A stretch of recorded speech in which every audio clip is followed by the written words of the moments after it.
not comparing yourself to people. We're so different and Yeah. we have our different journeys. And as long as we're living in our purpose, everything else, is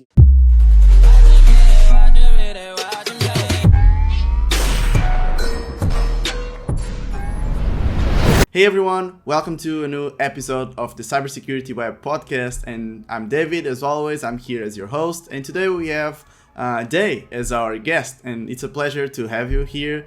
And the first thing I want to ask you is, how are you doing, my friend? I'm doing great. It's a beautiful day out here and yeah, loving it.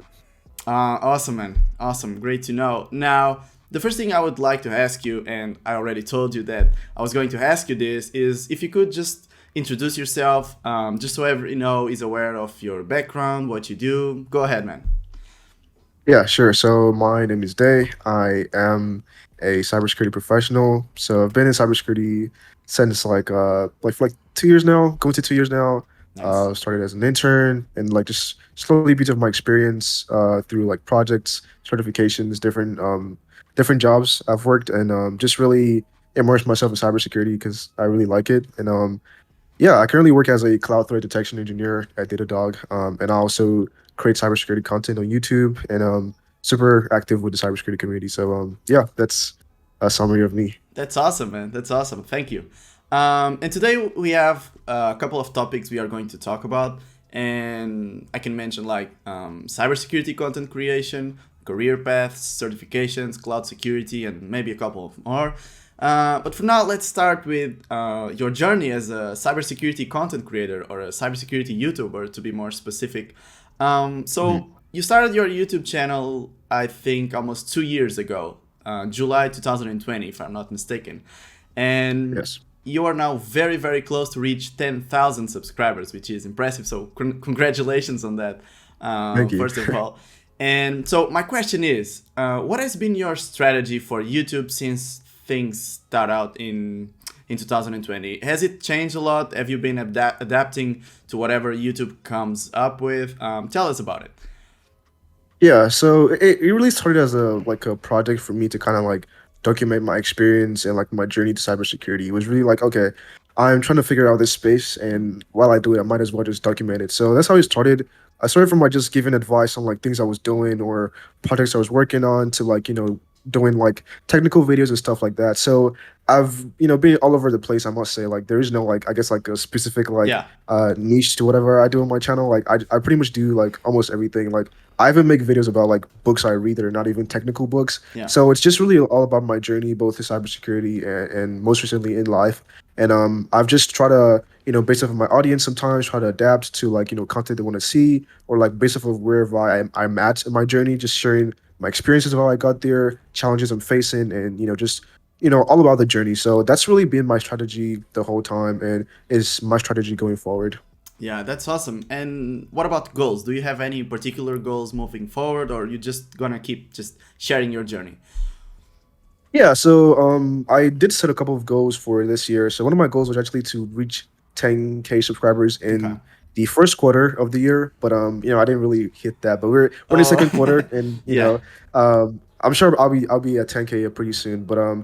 also hope to probably reach 20K by the end of the year, but we'll see how that goes. But moving forward, I really want to just continue documenting my journey, especially now that I'm in the cloud security space. Just really because I'm learning a lot, so I really want to start doing like a lot of more like technical content around cloud security because I Yeah. don't really see as much like video technical content around cloud security, and I really want to be able to like bring more awareness to that space, Hmm. especially for people who are just like getting started in cloud security. There's like tons of resources out there that I have been able to like find because I'm like super resourceful. So I want to start, really like, you know, evangelizing those technical content that I'm using to learn about cloud security and just bring that awareness to my subscribers as well as anyone else who finds my channel. And also like like I said, just continuing with the journey, like challenges I'm facing, books I'm reading, like just everything around my journey, moving forward. So that's my strategy moving forward, and those are like my goals as well. Yeah, that's awesome. Like the 20K, if you can reach it by the end of the year, that would be pretty awesome.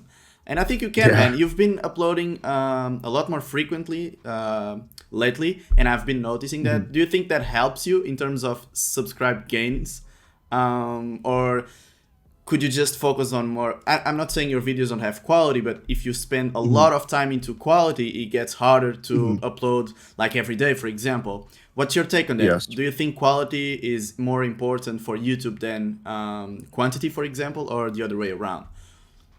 Yeah, so I've definitely like had that like thoughts in my mind. Like I could spend like, a week like really trying to like really create a really nice quality video with like nice edits, like visuals and everything. Yeah, And that could last me for like maybe like a couple of weeks and get a couple of subscribers and get a lot of views, but like that's going to take a lot of effort and a lot of time to put into that. for sure. But given the fact that I want to now focus more on like technical videos rather than like advice videos per se, Hmm. I would spend less time doing all of those edits. I'm spending more time on the content, which I think is more valuable for me as well as my subscribers, and that helps me crank out more videos, and they might not get as many views as the ones that I put a lot of time and effort into like editing and all of that stuff. But I think if anyone can just like take from that, learn something there, and be able to like apply it to like their journey, I think for me that's something that I've gained, and that's something that they've gained as well. So that's my strategy moving forward because I'm really trying to be super technical on my channel now, and I'll see how my subscribers like that, and yeah, we'll see how it goes from there. Well, that's awesome you say that because I've experienced a little bit of the contrary. Let me see, how can I explain this? So I've been noticing that the videos that I put on the most work in are the ones that actually get the least views. And I'm talking about editing stuff and stuff Hmm. like that. I'm not talking about the video itself. Hmm. That's something that I'm still trying to process because we have Yeah. free limited time, and if we are putting a lot of work into a video, we usually want it to have nice engagement, right? But what I Hmm. found is that people, for the most part, are just trying to get that information and trying Yes. to get the value out of the video. So sometimes we tend to overthink things a lot and trying to make the Yes. best video we can. And sometimes people just want to see like a good walkthrough of something technical, as you were saying, like a try hack me Hmm. video solving an exercise and explaining things well. And they are not Hmm. really interested in that flash editing or something like that. That's very interesting you Yeah. say that because I think that even if you don't spend that much time on a video, I don't think you'll get less views than you would necessarily. You know what I mean? Right. Um, Yes. I guess it still depends on the quality of the video itself and on how you Hmm. explain things and everything. Now, as a Yes. fellow cybersecurity YouTuber, I want to ask you some advice. Hmm. I created my channel last year, so 1 year after you created yours. So you're very ahead of me on the journey, and I take a lot of inspiration from that. And right now, I think I am 10 subscribers from reaching through 2,000, and that's pretty awesome for me. Yeah. And I wanted Congrats to, to that. thanks, man. And I wanted to ask you about how do you go and if the strategy on that changed along the way Hmm. when it comes about to planning your videos. Do you have like a list of ideas and then proceed to record them one by one, or you just like come up with idea, record it, post it, and then let's go for the next one? How do Yeah. you manage that? Yeah, so I actually have a backlog of ideas that I keep a list of. Hmm. I started doing this like when I started my channel of like initially started as things that I wanted to like talk about and stuff like that. Hmm. Over time, it started being like suggestions from like subscribers. So I have like a really long list of like videos that I eventually want to do, ranging from like technical videos to just advice videos. So sometimes like for example, like I could in a week I could feel like maybe doing like an advice video, or maybe about talking about a topic that someone Hmm. wanted me to talk about, and I then go and film that. Sometimes I'm like, okay, like this topic could potentially be valuable to one person, but is it valuable to more people? Like, am I going Yeah. to be able to like impact more people with this video, or is this going to be like extremely targeted? So I try to like kind of weigh the value of the video based on like who's going to get value of it, how many people are possibly going to get value out of it, and also how much effort and time would it take for me to like research and like find information about a video, and then also like is it like something that is also like really in line with my what my channel is. So for me, like I definitely have a ton of ideas. Some might never get implemented, some might never get filmed, but I Yeah. just have that long list so that I never really run out of ideas, quote unquote, and I can easily refer back to that list and then pick up a topic, do some research, script it, edit it, and then post it out there. Yeah, so I guess the real answer is like it depends, right? I Yes. also have a pretty nice list with some ideas, and whenever I need something to record, I just analyze it and see, okay, how much people I can like give some value using this Mhm. title of this video or this idea or anything like that. But something that I was curious about is that you talked about suggestions from your comments and your community on Discord and all that, and that's related to my next question, which is how important. And I know it is important. The question is not really if it is important or not, but how important do you think it is to build like this nice and supportive community when it comes to your journey and growth and personal growth, not only as a content creator. We know that I mean, from my personal example, since I created my Discord channel, I've met some very supportive people that I wouldn't have met if it wasn't for this. And so, how do you think that impacted your journey, having this little community that you can like share your stuff and they help you with nice suggestions and stuff?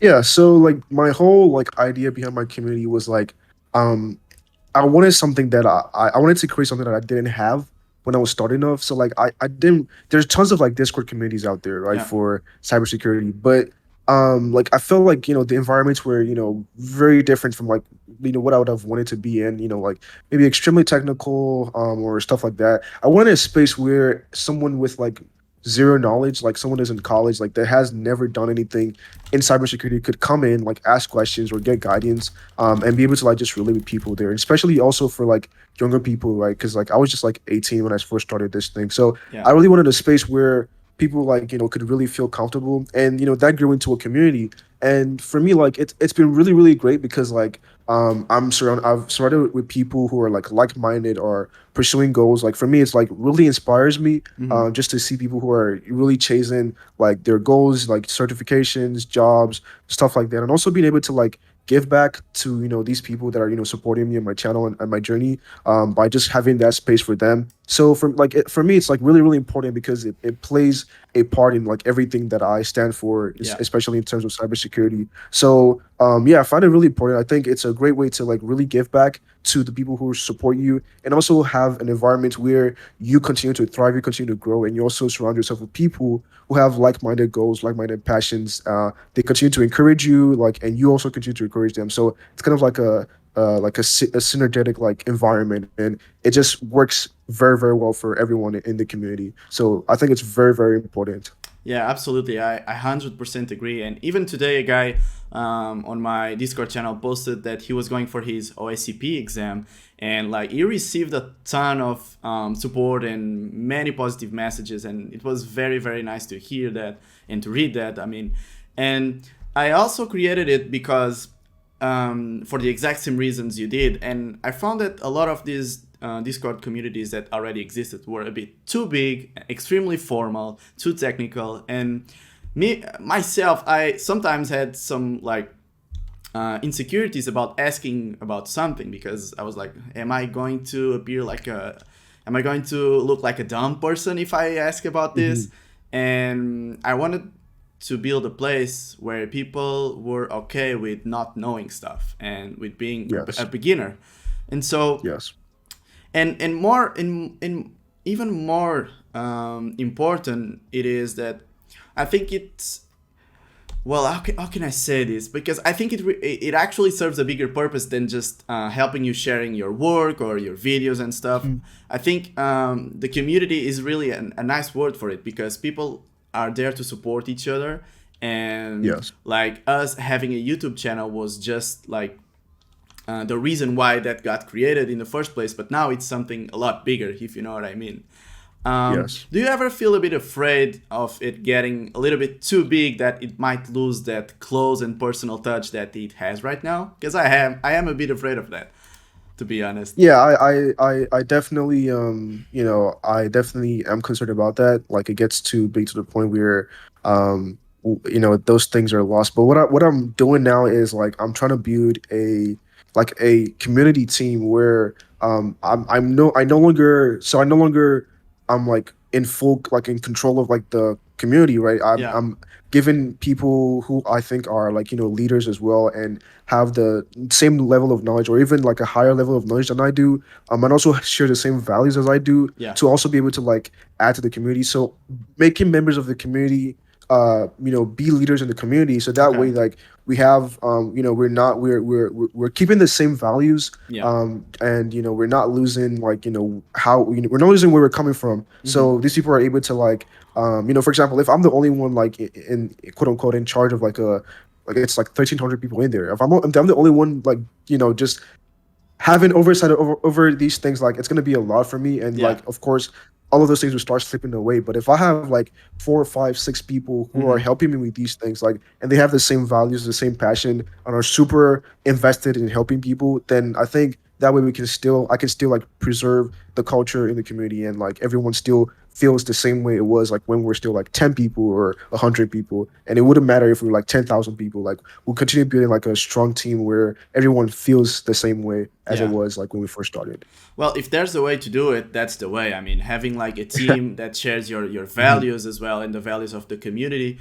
I think the most important thing is keep being supportive, keep being like pushing people up, and I mean that's the most important part of it for me at least. If people come there and have like doubts and stuff that they want to ask about, if they find like a very supportive community, they will stay, and Yes. then they will be also supportive to other people that might have another other questions that they have knowledge on, and yeah, it just keeps on building, right? Yes. Yes. Yes. Awesome, man. Now, going into cybersecurity career stuff, I'm very curious to ask you this because I'm genuinely curious because I think you're the first guest that actually works on the defensive side of things. Um, Mhm. I already had one guest that already does, but he does a lot of red team things as well and offensive security stuff. So you're really like specializing in this defensive side of things like blue team, cloud security, threat detection, and so what I want to ask you about is why and how did you decide to go for a career in cybersecurity first of all, and first is that you always aimed for, and then we can elaborate a bit on the defensive and offensive side of things. Yeah. So I never really like had like this thing in my mind where I was like cybersecurity is going to be it, like it's going to be cybersecurity. But I just always knew Yeah. like I wanted to do something in tech. So I had my first like exposure to cybersecurity when I was in high school, Mm-hmm. junior year. This was back when I was still living in Virginia, and like I had a teacher who she got like I think she got a grant from like Cisco or like from the government to use Cisco's training to teach us cybersecurity, and Mm-hmm. that was like my first introduction to that. It was like a cybersecurity club, but I didn't spend much time at that school, so I moved over to another state, so I didn't really spend enough time in that club to really get into things. So like for like a year, like I never did anything about cybersecurity. I graduated high school, took a gap year. I started trying to learn how to code, trying to learn how to do like HTML, CSS, JavaScript, Okay. Python, all of those things, but it just didn't stick. I was like, this is. I might have to like come visit this later. And I was just looking for something that I was really interested in, and I kind of re-stumbled on cybersecurity again. I just started watching like YouTube videos, like Mm-hmm. the typical like David Bumble videos, Yeah. Network Chalk, David, John Hammond, all of Mm-hmm. those like mainstream YouTubers, and that could have got me hooked again. I was like, okay, this is what I'm gonna do. I'm gonna start college and I'm gonna major in cybersecurity, and that's when I started in cybersecurity in college, and that was like a whole different journey for me, and like that was kind of what led me to like certifications, internships, and then eventually to where I'm at. So that's kind of like the foundation of the journey to like Yeah. what led to everything else. Yeah. Absolutely. It's funny you mentioned those three names, like the Chris, the David, and the John Emmons. Like they are. it's very funny to think that they are like these ambassadors of cybersecurity Mhm. on YouTube, and I don't think they actually realize the impact they have on people's lives when they are just recording those videos to, well, some of them to make a living, others just to share their Yeah. journey as well. And that was Mhm. actually something that really inspired me as well to start this. I don't know if my journey is going to inspire someone to do something very positive in the future. And so that's Yeah. why I keep doing it. But now, after knowing how things really aligned in your life to for you to reach this, okay, I'm going to take this cybersecurity route. When did you realize that you would be working on the defensive side of things, on the blue team? Was that a thing? Did you actually think, or also, did you actually thought about it, or it was like just natural? I think it was just more natural. I just naturally gravitated to that. Okay. I know the people who like, do cybersecurity start like from the offensive side, but like I never was that person who was like Okay. super like interested in like, pawning boxes or like, breaking things and stuff like that. I was always more I always like thought from the perspective of, oh, like what can I possibly do to like protect people from like, attackers who do these. Like my mindset has always been like being a sort of like, like a protector, like a defender. And that's like what has always like drifted me to the defensive side, because like I've just never really had like like the inkling to like, break things and stuff like that. So Okay. I've always been drawn more to like just that protective mindset, and that's kind of what led me into just really going down the defensive side of cybersecurity. Yeah, that's very interesting. Well, I know people that didn't went for the offensive side of things because they didn't even knew that that existed. You know what I mean? So Mhm. the thought Yeah. of security of on this way, like, okay, so I'm supposed to protect the assets of this for this company or anything like that. That was my case. I didn't even know pen testing existed before. And when Mhm. I did, that was actually when I decided that I wanted to pursue this career path, because I thought first it would be very fun to find these vulnerabilities and not necessarily to break things, but trying to get, because I was already working as a quality assurance automation guy. So my job was to find bugs. I was Mhm. supposed to find things that applications should not be doing and then report them to the developers so they could correct them. And I got really bored doing that because I was writing scripts just to run them all the time to see if they found anything. And I was also doing some manual testing, but that Mhm. got very boring. And then I found out about this pen testing stuff, that you could be like working on many projects in the same month, and you would be searching for these vulnerabilities and trying to hack stuff, and that really got my curiosity. And that's why I was going to ask you, but I think you already has answered the question. Did you even consider joining the cool kids over here, trying to break things up? Yeah. And so I'm talking about pen testers and the red team for those of you that don't know. Yeah. Yeah, I did consider, and I still I think probably down the line, like especially now that I'm in cloud, I think I might eventually like gravitate more towards like the offensive side of cloud, Yeah. because I think it's really interesting to like to kind of like start finding ways that new adversaries might try to like compromise cloud environments, and it's a really Yeah. growing landscape. So I think that might be where I find my passion in terms of like offensive stuff. But like beyond that, it never really like picked my Yeah. interest as much as like defensive security. Yeah, well, I guess it's like a personality thing or just a personal Hmm. taste thing. Have you done any training or certification that was specifically focused on the offensive side of cybersecurity? So I did start. I did a little bit of like the EJPT, but I never finished it. Okay, But I do plan on getting the PMPT later this year. I actually have like the voucher and everything of the training. Just have to take the course and attempt okay, the exam. So I'm gonna be doing that this year. And also, there's just other AWS. Pentester Academy has like the AWS like penetration test and training and certification, as well as the Azure Active Directory one. So yeah. I plan on doing those ones as well later down the line. Yeah, that's awesome because when I decided to do the CompTIA YSA Plus, I did it because I wanted to learn more about the defensive side of things and what being a security analyst was about. And that really helped me to understand what a blue team was and what it does. And even on my offensive security duties, I learned the Mhm. importance of, let me just give you an example, like being stealthy when Yeah. you're performing an assessment. I now understand why that is important, for example. But Yeah. now I know that you're also thinking about doing those offensive security certifications, and those are all awesome. I did the JPT, and Mhm. it was very, very good. I don't think you need the certification for your personal case. Mhm. Since you already started the training, you already know what it's like. But they are Yeah. now doing a version 2, and I'm very curious about what they Yeah. are I going saw to do that. with that. Yeah.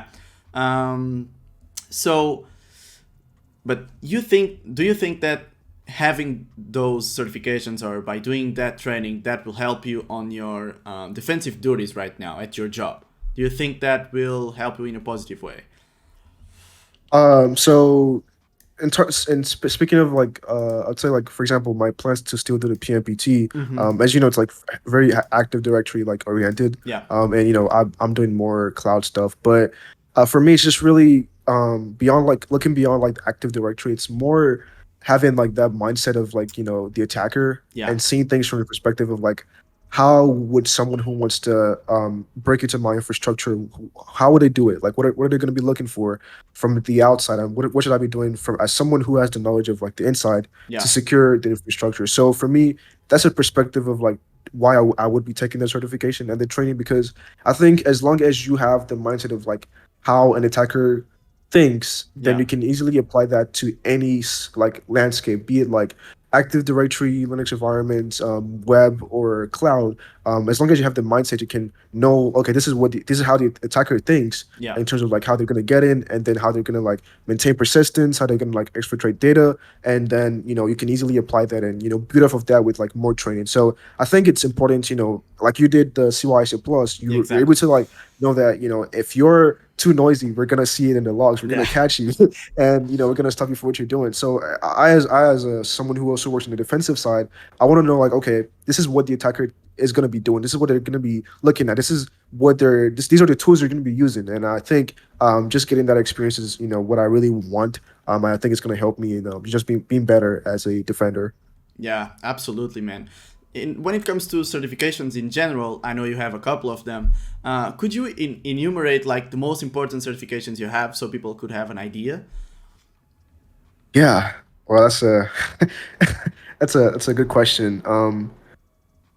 So in terms of importance, like I think like each of the certifications have been important at the time that I got them. Okay. And it's hard to kind of place like you know value like a higher value of on one you know more than the other, because I think at each time I got each certification it Okay. was you know it was very important. And I think all of my certifications, you know, were taken with a purpose. Like I just wasn't like taking certifications. For example, you know, I started with the A plus. Like that was like you know the most basic certification. And for me, like you know, you can say, oh, someone who's like technical might not really need the A plus. But for me, like it Yeah. really opened my eyes to like you know the world of you know IT in general and like the possibilities of different things. You Mm-hmm. know, like looking at things from like you know hardware level to software. You know, it gives you like you know understanding like some networking stuff, some security stuff. Like it's just like a really really wide overview of things, Yeah. and you spend a lot of time on that certification. And you know, for me, at the time when I was doing it, I think I get a lot of value from it, being someone who I'd not necessarily been always like super technical, so it Mm-hmm. was a really really good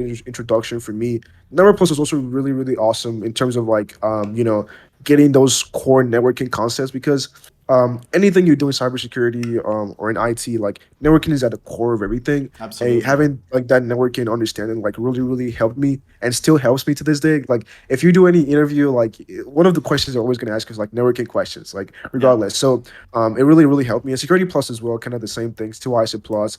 But one certification I can say like was super, super awesome. Mm-hmm. And I can say like had like if I were to put like the most value in it, I'll say it was the blue team level one from Okay. security blue team. Okay.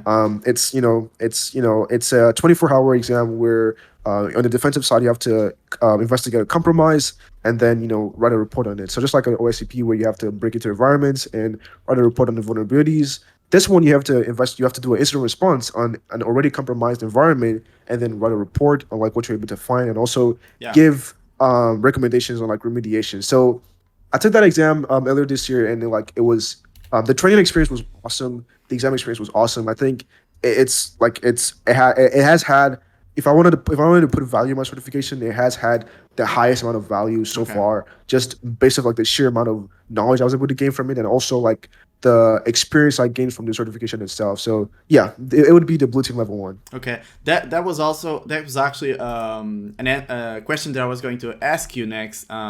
What was the one that helped you the most in your professional journey? And that's awesome to know.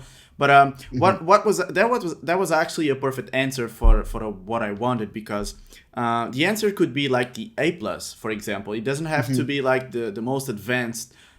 What I was trying to get from you, and you perfectly deliver it, was like, okay, certifications have different values considering in which step are you on your own journey. You know what I mean? Mhm. So for my personal experience, I would say it was a security plus, and for similar reasons you just mentioned, like the first three certifications from CompTIA, because I was presented to the very wide scope that cybersecurity is, if you know what I mean.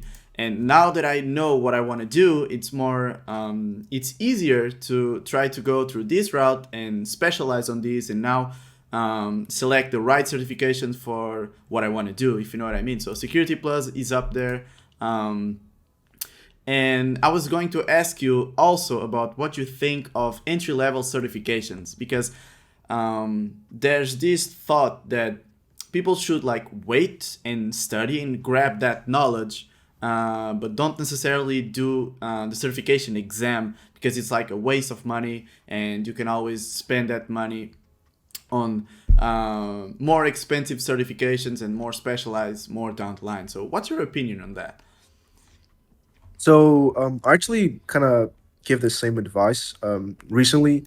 And I think the reason why I do that is because of like where I'm at. So it's kind of easier for me to say that, oh, don't take the certification Yeah, because you can get the knowledge, yeah, right? But you don't necessarily have to take the certification. But I think that's great advice. But I think also from the perspective of the person who is doing the certification, who is at, I'm here at this, I'm a security engineer or a threat detection engineer now, and yeah, I can easily say, oh, don't take the certification. But someone who is just like there, just starting off, like they don't have any credentials to their name. Of course, they might have gotten the knowledge, but in their head, they might think, "Ah, man, I really want a credential to my name to put a stamp on my knowledge. yeah, So for them, I usually say, okay, if you take the certification and you can afford to take yeah, the exam, go ahead, attempt it, right? If you fail, don't beat yourself yeah, over it. What matters is like you've gained the knowledge, but you don't necessarily have to take the certification. I usually say the certifications that really matter, like the Security Plus, because of like maybe like government requirements or like yeah, just basic requirements from like from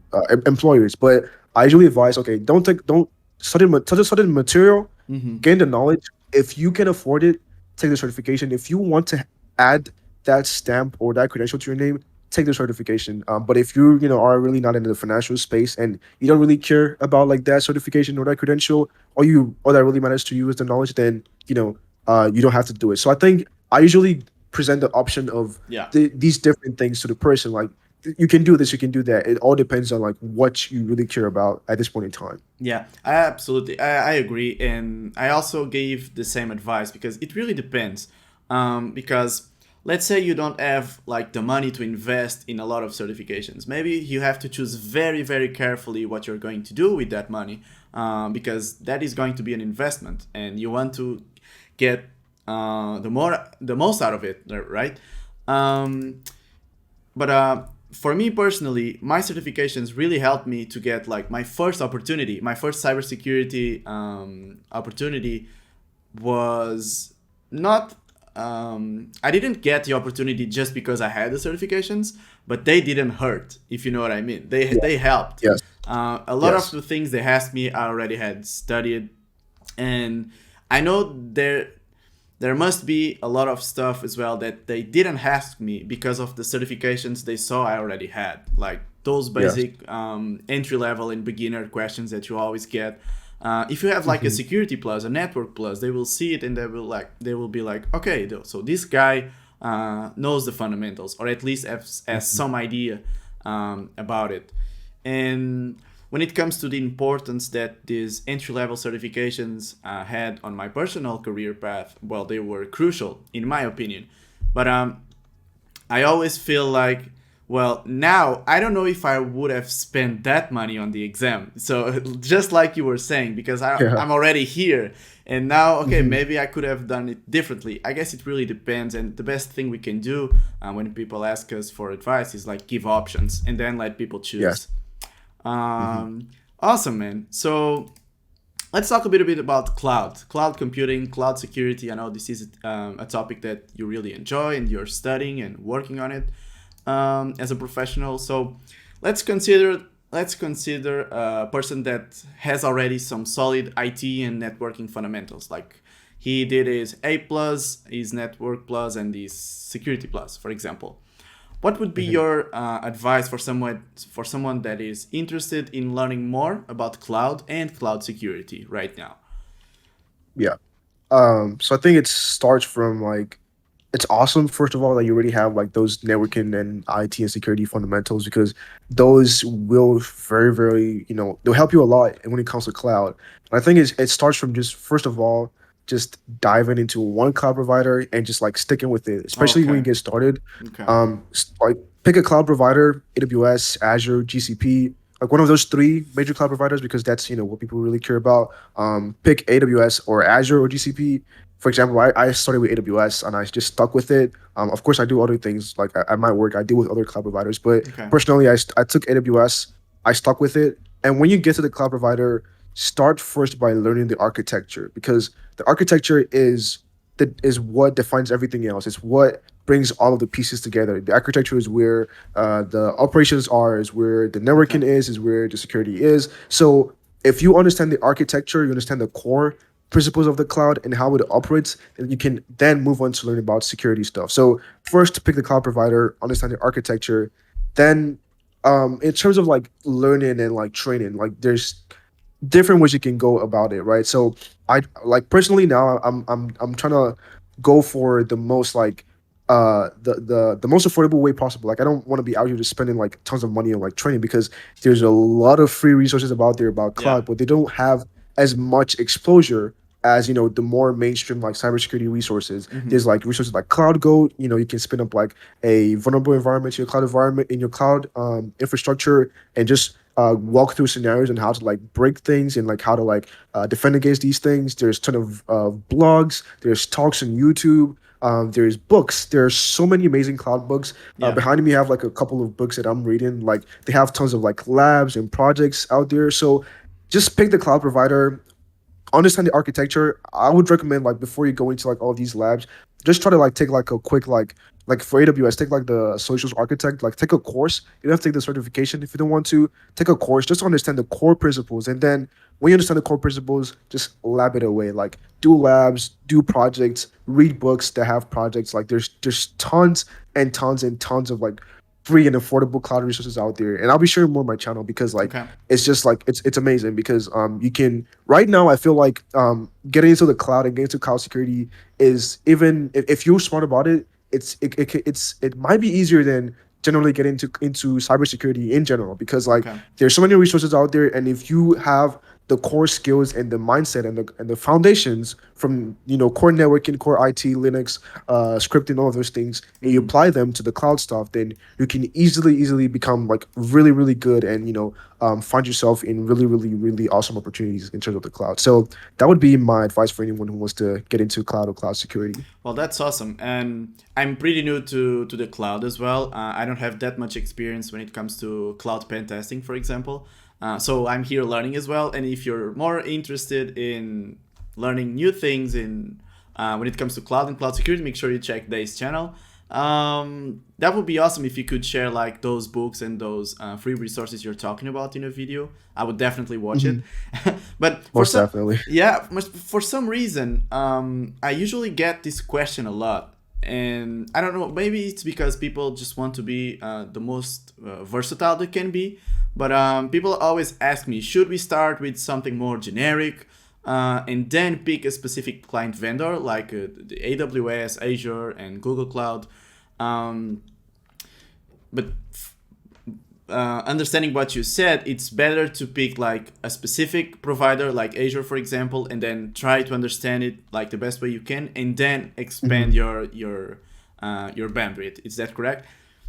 Yes, it's that's my approach, and that's like the strategy like I've noticed from like most people who are good at cloud security, Okay. because eventually like the cloud space, especially with the three large cloud providers, there's so many like similarities Okay. at the higher level that once you understand how things work in one like environment, you just have to be able to like understand how it works in the other environment. It's like the same core principles, the same core services, the same core compute, storage, Yeah. function services, but you just have to understand what they're called, like the nomenclature and how this other cloud service implements them. And once you have like that core knowledge of how things work in this cloud service, then you can bring that knowledge over to apply it to the other cloud service. So for example, like I said, I've focused mainly on like AWS, but Mm-hmm. like I was recently working like a GCP project at work. I've Mm-hmm. never ever worked in GCP before. Like I barely know like the infrastructure in GCP, but I was kind of able to uh, transfer the knowledge that I had from AWS, Yeah. as little as it is, to that project I was working on, because I understand the core services. I understand like how different things work. So I was like, okay, I can bring this piece of knowledge from what I understand about how this works in AWS and apply it to how it works in GCP. I might have to Yeah. study more on these particular concepts or this particular service and how it works in GCP, but I actually have some fundamental knowledge of it in AWS, so I can try to apply it. But if you are spreading yourself across like multiple places, it can be easy to like get confused, especially in the beginning, because like now you're like learning multiple things Yeah. simultaneously at once, and then that could like clash, and like you might eventually get confused. But Mm-hmm. focus on one thing, understand it very well, and then if you need, you can start branching out to other cloud providers. Yeah. You know what? That sounds really like programming. People are so worried about picking like a programming language, especially if you're just starting your high school or something like that. And a lot of times I see this advice like just pick one and learn the fundamentals and the basics of what programming is. And then for the most part, if you take out the syntax part, the same how can I say this? Like the same concepts will apply to the other languages as well. And so yeah, Exactly. yeah, it's very similar in that regard. And that's very good advice as well for me because I didn't knew what to do, to be honest, and now I know. Yeah. Um, Now, let's say you're not really into other areas that involve cloud security. You're more into cloud security. You're not into, let's say, database administration or software development or anything like that. Do you recommend getting those fundamental certifications? And I know you have some. Or should we just, again, grab that knowledge and then go for the ones that specifically talk about security or any other field you might be interested in the cloud? So for that, like, so actually my only cloud certifications now are the AWS Cloud Practitioner and the Azure Fundamentals. Okay. And I don't have any more from GCP, but I recently just, I'm currently working on a GCP project at work, but Yeah. I don't think I'll be taking the certification. But I think it's like, it all still boils down to individual preference and Mm-hmm. also like time constraints as well, because Okay. especially now that I'm working full time. I have a lot of things going on. Like it's much harder to study for certifications. It It's is. also, yeah, like also like factoring school and just other like commitments. Like it's much harder to like just focus on certification. So I think when you're first starting out, Mm-hmm. getting like one certification might be good for you. Like let's say you started out with like AWS and you focused on AWS and you got like the solutions architect. My recommendation is when you're getting like that first certification, right? Spend as much time as you can actually trying to understand the concept in their certification. Like your end goal should not be, okay, I want to get a certification. Of course, that would be, the result of Yeah. your process of learning. But I think spending enough time dwelling in the concepts that a certification offers, especially the architectural certifications, can be very, very, very beneficial for you in the sense that a lot of times when it comes to these, especially AWS, like especially at the associate level, there are three associate certifications.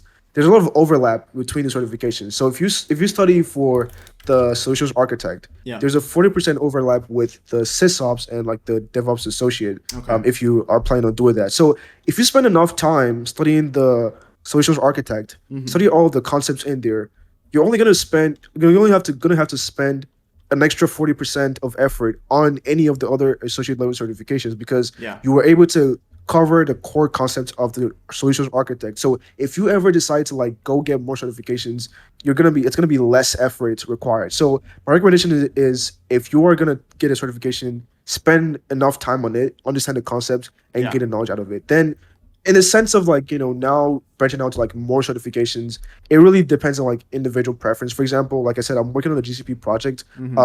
I don't think like I would be able to like sit down for like a GCP certification, but Yeah. I will take my time to sit down and read the GCP docs, in terms of architecture or like IAM, and really understand those principles for what I'm working on, for that project I'm working on, because that knowledge I'm gonna hold on to it for however long, even after I'm done with the project. And if I ever need to reference it, I can always bring back that knowledge. Yeah. And having a certification might not eventually really matter as long as I have that knowledge and I'm able to show it through my work and like through my project. So that'll be my recommendation in terms of certifications. If you have the time, then you go ahead and take the certifications and Yeah.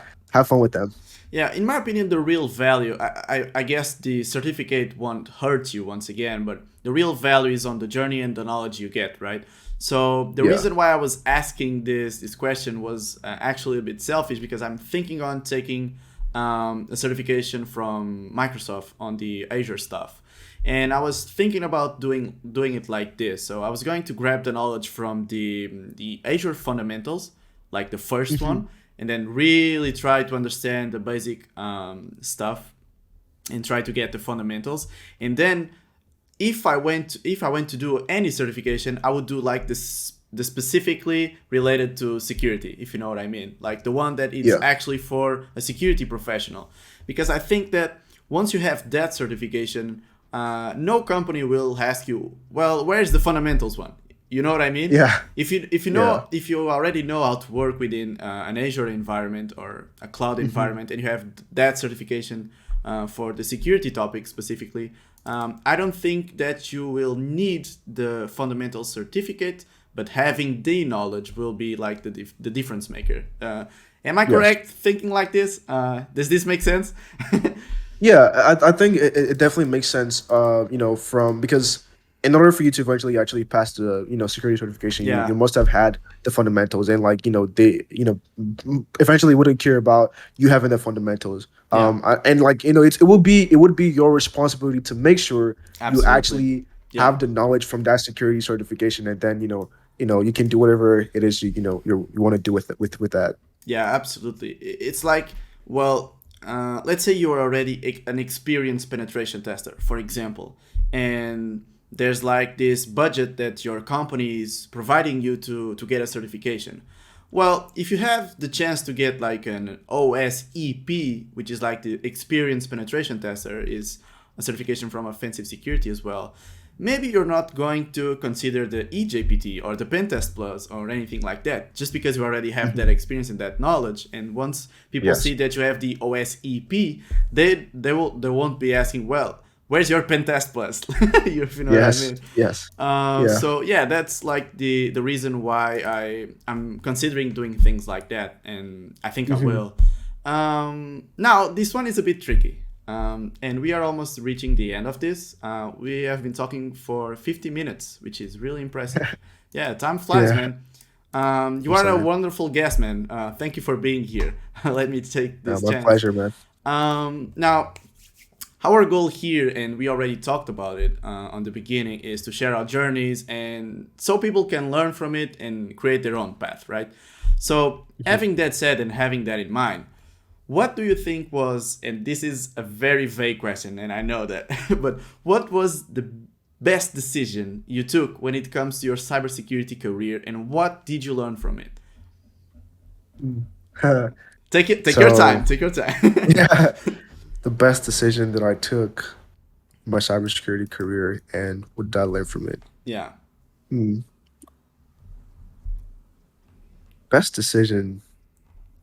it's hard, right? I think, yeah, it is. It is because I've made a lot of good decisions. Oh, that's Like, great. uh, It doesn't yeah, have to be one. uh, Just something yeah, you think that it was like a game changer. yeah. So, if you don't mind, I can give a couple, maybe like Absolutely. two or Go three. ahead. Go ahead. Okay. So I think firstly, the first decision I made was um like being consistent, right? That was the first thing that that was the first decision I made, and it's a decision I still make to this day. Like Yeah. I find myself at least something a day that of course I work in cybersecurity, right? That's part of it, but like Yeah. I try to always like add some sort of knowledge consistently in Yeah. terms of cybersecurity It's on a great, man. daily basis. Yeah. Like it's like the value that has, because there's like in if you've read the book like Atomic Habits, Yeah. it's I like have it your here. progress in life. Yeah, it's like it's 1% increase Every every day. day, and like Yeah. that 1% continuously adds up, like to a eventual like bigger picture. So just continuously adding that 1% every single day and being consistent was like one of the best decisions I made, and one I still make to this day. So that's one. Another thing is also like like starting out having a mentor or mentors that are more experienced Mm-hmm.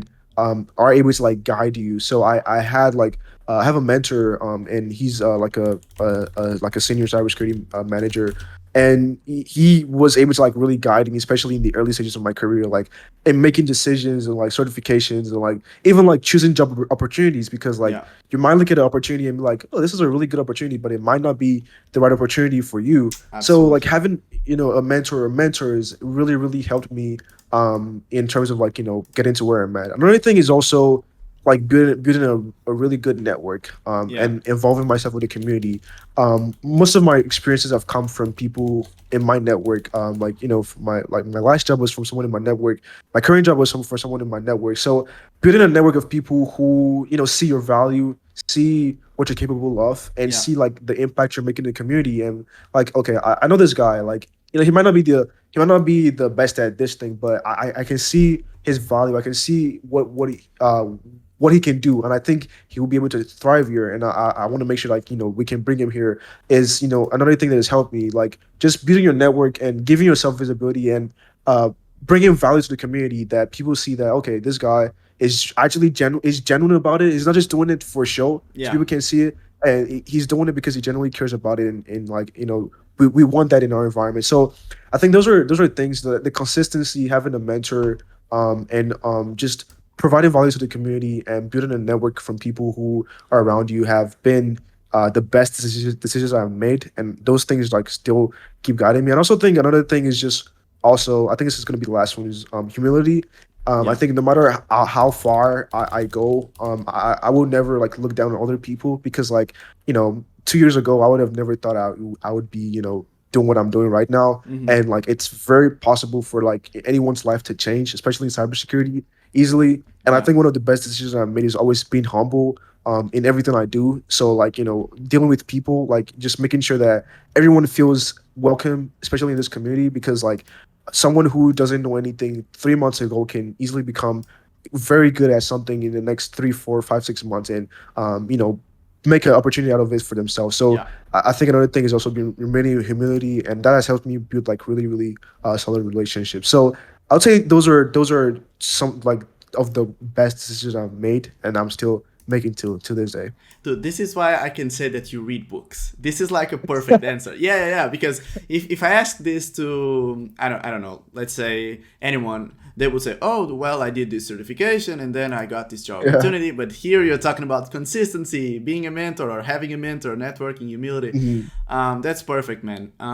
You talked about having a mentor. I would add like being a mentor for someone.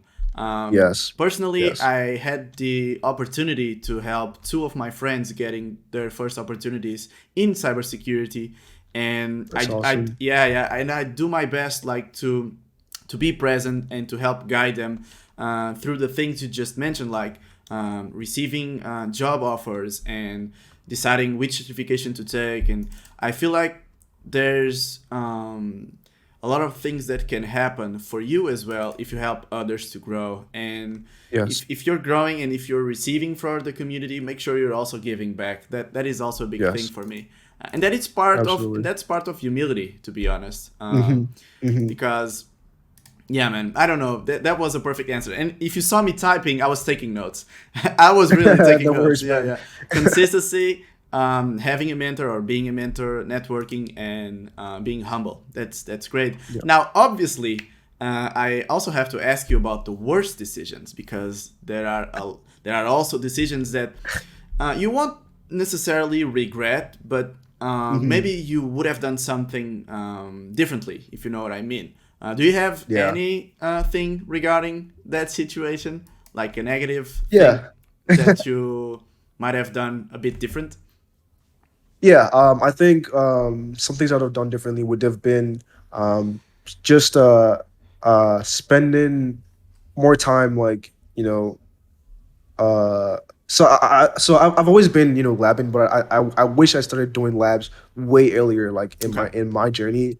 I wish I wish I started reading more books way earlier, both, like, self-developing books and cybersecurity books, because I think we tend to like neglect books a lot. Like, we focus a lot on like courses and certifications, but like books are extremely valuable when it comes to like cybersecurity, Yeah. tech in general as well. So I wish I had started, like, reading more books and stuff like that. And Mm-hmm. also, I another thing is, like, although I'm in cloud now, I wish I'd gotten into cloud way earlier. I wish I had Okay. started, like, I wish I'd like way earlier, like maybe like this time last year, like I was really like studying cloud stuff. I would have been so much more ahead. But I don't really regret any of those decisions. But those were just things that I wish that I might have started earlier, or like done differently. But in general, I think I've made pretty good decisions, like, in most of my career so far. Yeah, I get it. And when it comes to books, I 100% agree with you. I love reading books and learning from books because, first of all, they provide you with off screen time. And that's Yes. very good if you're spending like 16 hours a day looking at the monitor. Hmm. And then what I also think is that people have this idea that if they try to learn from a book, they will fall asleep. And maybe you will for the first 10 minutes, for the first 10 pages, for the first day, for the Hmm. first week. But it's Hmm. actually something you learn. That enjoyment is something that you learn, like getting knowledge from a book, actually having stuff like happening on your head while you're reading. That's Yes. like you can't transfer that to another person. Like he has Yes. to experience that feeling, and that's something I really got late as well. The last years I've been enjoying a lot more my reading time. Um, Hmm. One thing that I would had is that sometimes we get this feeling that, oh, I should have started earlier. Like Hmm. I when I was a teenager, I was attending this jazz school of music, and I studied jazz and jazz drumming in particular for 6 years. Hmm. And today I'm like, why the heck was I there? Yeah. And Yeah. I love music, and I play on my church, and like Hmm. I mean, music is part of my life. I mean, I have a Nord over here, and Yeah. Same. you know what a Nord keyboard is like. Yes. Yes. Yes. I do. Yeah, and I know you play synthesizers and stuff and keyboards as Yeah. well, so great. Hmm. But you see what I mean? Like I always look back and I think, and now look at these 16-year-olds like breaking into cybersecurity with like not even a beard on their face, and they already have an OSCP certification. And but what I realize is that, and to conclude, is that, well, those things that you did on the past have a direct effect on what you are today, and you are Yes. benefiting. You are benefiting from it without even Hmm. knowing. And something that I'm aware of it is my social skills are good because of the many concerts I played live, those auditions that I had to do, like facing these pressure experiences, and that really helped me to be here. Now when I go to an interview, I'm not nervous, for example, and Mhm. I know a lot of brilliant dudes, like technically brilliant, that can't even talk to a client because they get Yeah. nervous. They try to explain everything very fast, and since Mhm. everything is obvious on their heads, they are trying Yeah. to process that idea and to explain using words that the other person will understand, and that's not working Mhm. because they are nervous and they don't know how to behave when it comes Yeah. to social interactions. And so, Yeah.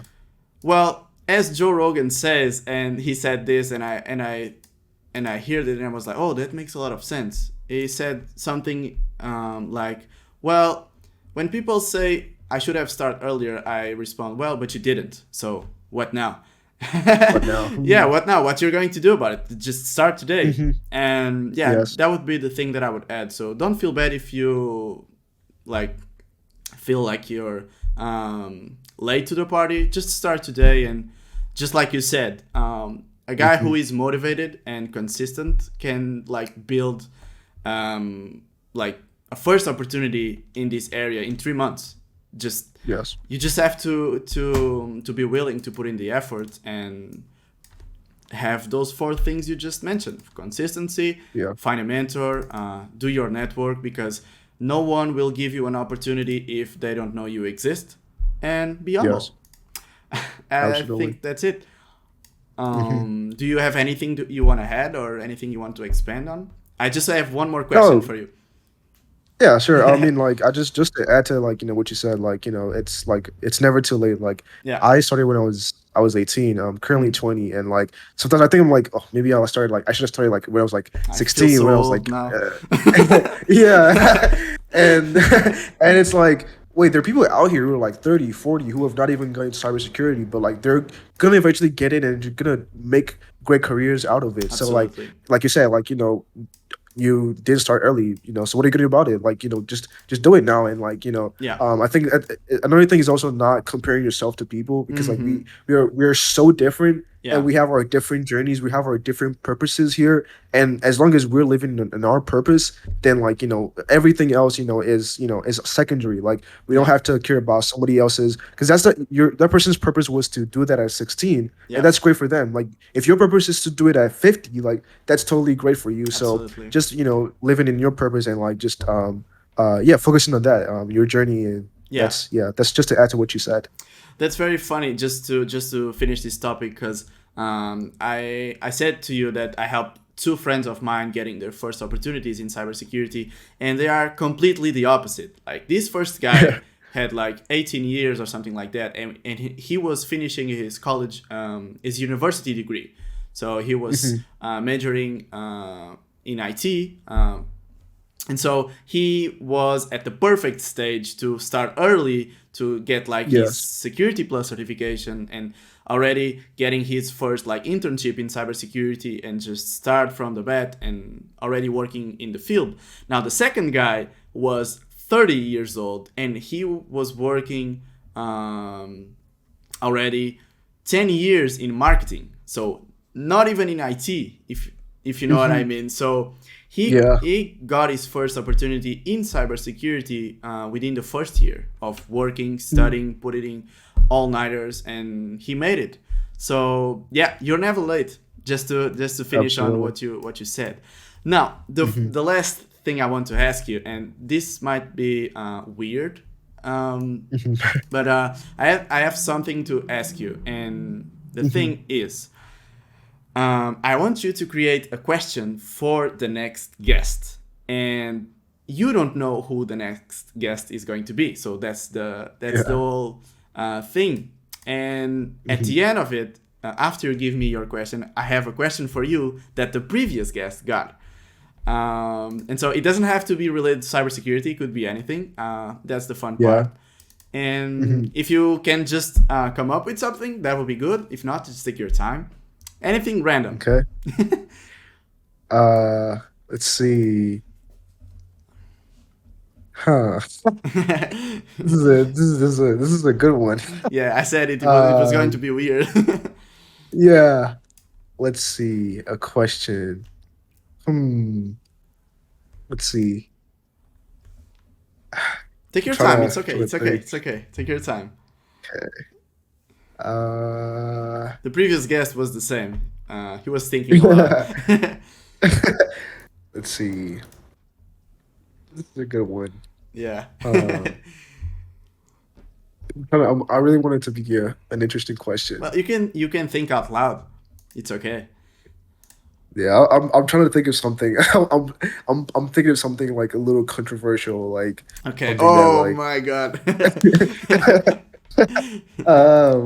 like um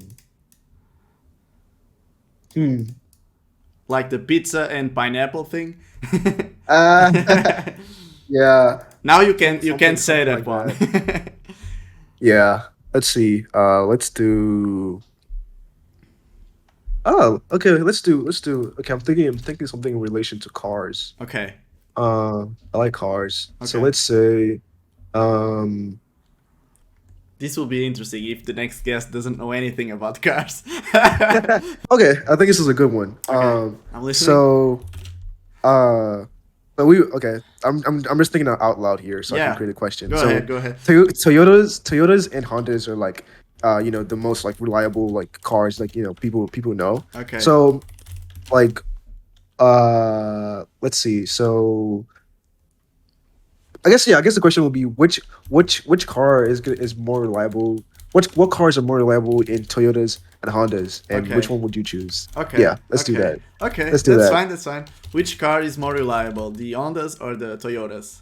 Okay. Yeah. Okay. Is more. Okay. Let me just type the question. Hmm. Okay, now the question I have for you, and you will see your question is not that random after you, Yeah. you you hear this. So Okay. the previous guest, the full episode is not out yet, so I'm not going Hmm. to say.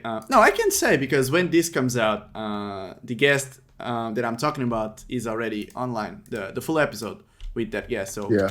um, so Lily Clark asked you this. Do you know who Lily is? Yes, I know who she is. Okay, she's great, and she wants to know what is your favorite dinosaur. Oh, Okay, now I, now we are I, talking random. that is the most random thing ever. Yeah. Like I literally know nothing about dinosaurs. I don't know. The only one I know is like I don't even know the full name. It's like the T Rex, Yeah. but I don't know Okay. what the T Rex stands for. So yeah, uh, Well, I say in Portuguese. In English, I don't. I have no idea. yeah. I have no idea about Well, dinosaurs. I can But count yeah, T let's just Rex. say T T Rex is Rex. fine. Yeah, Maybe in English is like Tyrannosaurus or something like that. yeah, yeah. I think it's a Tyrannosaurus. I think. Maybe I'm just trying to translate it from Portuguese and it's nothing like it. But yeah. Yeah, Well, this is meant to be something just to. Maybe I'll do it in the beginning of the episode. This is great to break ice, you know.